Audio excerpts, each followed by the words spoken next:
سلااوتان لێ بێت لە یاریێکی دواخراوی جەولەی حوتەمی خولیانە پلەکانی کوردستان کە بەهۆی داخل نەبوونی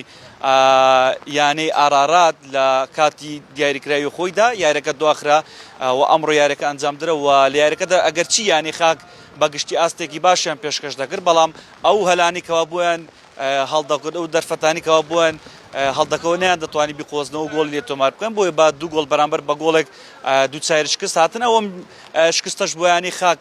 باش نییە و دەبێت لە جەولەکانی داهاتوو براو تاوەکو خۆیان لە دابەزین بپارێزن. ئەو بردنەوە زۆر گرنگ بوو لە بۆ ئێمە لەبەرەوەی ئێمە لە خوارەوە بووین ینی وەبزە فەریقمان شکستی نابوو ئینشاءالله ئەمە ئەو فۆزە زۆر باش بوو بە ئێمە لەبەرەوەی بە قەیرانێکی دارایی و بە قەیرانێکی قۆڵ ینی ئەمە یانەکەمان دەڕۆشت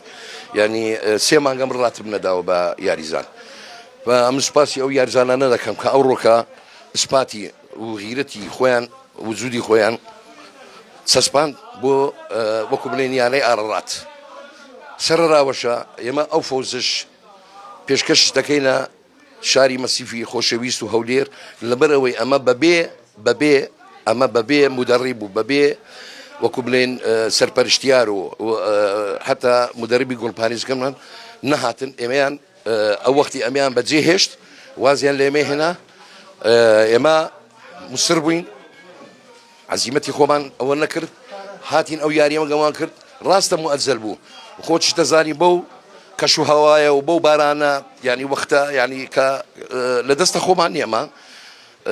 ئەوە ئیرادەی خوددایە وەلاکن ئێمە گەمەی خۆمان کرد ئیشی خۆمان کردو ینی لاعیبەکانی مەشە خۆیان سەسپاند کە بە لە بۆ یانە مۆقف خۆیان سەلمان